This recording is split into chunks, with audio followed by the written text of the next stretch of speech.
First off, could you just tell us, eh, have you have you ever been scared of a lion? Yeah, there's all large carnivores, and spent a lot of time working with grizzly bears and wolves and black bears and mountain lions and scary people at times as well. In fact, I have some stories there too. But yeah, cats are funny because they're very cryptic. You don't know what they're going to do. They're hard to read. They just look at you. They got these great big eyes. They see the world through their eyes, unlike a bear that sees the world through their nose. And the cats watch every move you make when you're near them, handling them, or see them in the wild. And I guess that what comes to mind is, when I was a graduate student way back when, I was new to climbing trees. And so the hound handlers, and the Rocky and Kelly were my two houndmen at the time. They had black and tans and plots, and the plot would climb a tree, Mhm. and you have to pull it out. They're notorious tree climbers. But we had this young male collared, and I drugged it. And this was the old fashioned guns back in the day, the old Palmer capture systems out of Africa, they were. And I thought the drug delivered. And so up I went, and I had a local cowboy in Augusta made a rodeo kind of, he made rodeo saddles, and he made me a climbing kind of a rodeo belt with a big clip that I could tie a rope. And, it wasn't climbing gear, but it's what I could afford, at the time. And up the tree I went, tied in, and I took a stick and I kind of poked this cat and kind of nodded its head. I'd hit it good with the dart right in the flank. It was a young male. And I mean, 20 seconds later, the thing lit up and came flying down at me, and I let go. Luckily, I was tied in, and it was a waist belt, so it wasn't too comfortable. You could feel the little back strain when I fell back, but I was 30 feet, almost 30 feet up a tree. And so I'd have just been dead. But this cat landed on my lap, took a big front paw swipe out of my wool pants right at the thigh, and then went under. So Mhm. he had just one last spurt of energy. And, I about, wet my pants. And, every now and again when you drug these cats, they let go too. And so it was an interesting moment. Yeah, no, I could think of more times I had scary issues with people than cats. So Yeah, that seems to be the consensus is that amongst townsmen, there's sort of a paradox when it comes to lions where there's sort of a anthropomorphizing attributization of, so, oh, lions are cowardly because they tree fast, which is obviously, it's not to do with them being cowardly, but more about how they're built, but also houndsmen who are far more reticent to climb up a tree with a lion for the most part than with a bear. So yeah, seems to be a yep. strange dichotomy there. Do lion Can you see the whites of a lion's eyes? No, they look yellow and kind of gold to me, Mhm, you know, um, it you have to get a look at the cat before when researchers typically when researchers tranquilize animals, you do a capture with a bear, it's a foot snare or culvert trap, right? With a wolf, it's usually a foothold trap, so it's a real captive audience there. And the same thing with a foot snare and a culvert trap. But with a wild mountain lion, you got it up a tree. And it could be 5 feet up that tree, or it could be 40 feet up that tree. It could be a little teeny skinny lodge pole, or it could be a great big kind of jungle Jim Douglas fir, right? And so you can climb the neighboring tree to get a good look at it. And you got to look at and try and determine sex. And then you got to try and determine how heavy it is. And that's going to determine, the amount of tranquilizer you're going to use, the dose. Um, and then sometimes you got to climb right up the tree they're in, and they'll urinate on you as you're climbing up. They're mhm. nervous sometimes. So I learned to wear a Filson skimmer hat after I got hit enough times. Um, but yeah, you can see them up close and they growl, but it's not like the TV commercials where they're screaming, on top of a car. You got to poke Mhm. a stick at them to get them to do that.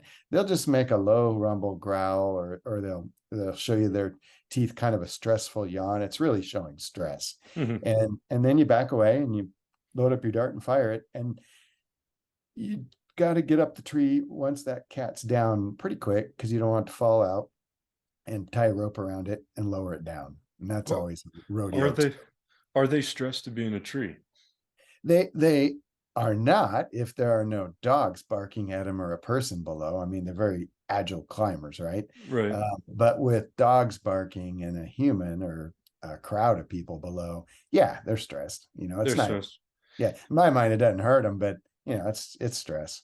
It's hard to tell with a lion. There's something the reason I asked about the whites of their eyes is there's something alien about, a lion's stare where it's, Yeah. you can't see the whites of his eyes. With a bear, it's very clear how it feels in the tree. We can, like, understand their emotions a little bit better. Mhm. It's gnashing its teeth or it's sleeping. It doesn't, whatever it's, but with the lion, sometimes it seems harder to read. Yeah, they almost. I tell people, with conflicts and human interactions, when people run into them on a trail or in the woods, they almost radar lock on you, right? They look and then they're like transfixed, and it's like they're in a little trance for a little bit. They're looking at you, going, "Food or not food? What are you?" And they don't look away. They just lock in on you, and you almost got to startle them to get them to look, away. Hmm. And that I tell people, when it comes to running into a cat, if you're out there, especially it's a child or whatever, you need to snap them out of that, right? Let them know you're not a deer. Let them know you're not food. And because 90% of the time, 99% of the time, they're just checking you out. Are you food or not food? And then luckily, we as people don't meet their search image as prey. And that's why there aren't incidents really. I mean, if we did, there'd be dead people everywhere. They're the most efficient killers in the Americas, Mhm. by far, more than bears and wolves. They take down prey larger than they are, right? So I think, yeah, their stare is alien and it's kind of haunting. And I always tell people they peer into your soul and they can stare right through you. Mhm. In the daytime, I'm never afraid. I all the rational stuff, but sometimes when I'm hiking, especially when I'm deer or elk hunting and I'm hiking up a mountain in the dark, I sometimes get that itch between my shoulder blades, and you can turn it on or off, and it's the first interaction I had with a lion was a lion killed a deer in my front yard, and it was in the snow, and we saw the lion leaving the kill that morning. We live in town, so it was probably spooked, Mhm. and I could see in the tracks that it had gotten up to the deer within, 5 yards of the deer without the deer ever knowing, and I don't think the deer ever knew what happened. And Yeah. that Yeah. and that's what struck, that's the I'm not afraid of wolves, I'm not afraid of bears, but that's what strikes me. I'm like, "Ooh," it gives you that little sort of, Oh, yeah. chill. Well, way back in the recesses of our monkey brains, there's a reason that happens, right? Thousands and thousands of years of experience as humans with large carnivores, right? We were food at one time for some species. So I have a funny story. Like I had a moose permit. It took me 30 years to draw a moose permit in Montana. I finally drew it. And we were driving, friend of mine, we were driving between Libby and the Fisher River over a big divide. And the houndmen run it all the time in winter there. And it was a huge hound handling community in the Libby area, right? That's way up by Bonner's Ferry on the Montana side of the border. Mhm. And we were driving over this divide and we were getting into deeper and deeper snow and we're just kind of looking for moose sign. And I see this drag mark come right across the road, smoking hot, just a drag, like a sled mark. And I went, huh. And so my buddy was driving and I was looking. He's a fish biologist. A friend of mine went to school together, grad school years ago, and we hunt together. And he's in there and I get out of the car and I look up and there's blood and a bed. And I'm like, holy crap, a cat nailed this thing. And I started looking. It was a black bear. I was like, no way. This black bear snuck down and leaped. You could see it was just a jump, landed on this deer's back, killed it in its bed, a white-tailed doe. And Doug, so we went down the road or went follow the drag about 5 feet through the bushes because it's timbered up here. And there's the bear standing on it, growling and jaw popping at us. It was acting like a lion. And Really? you know what happens, but I'd never seen that close, right?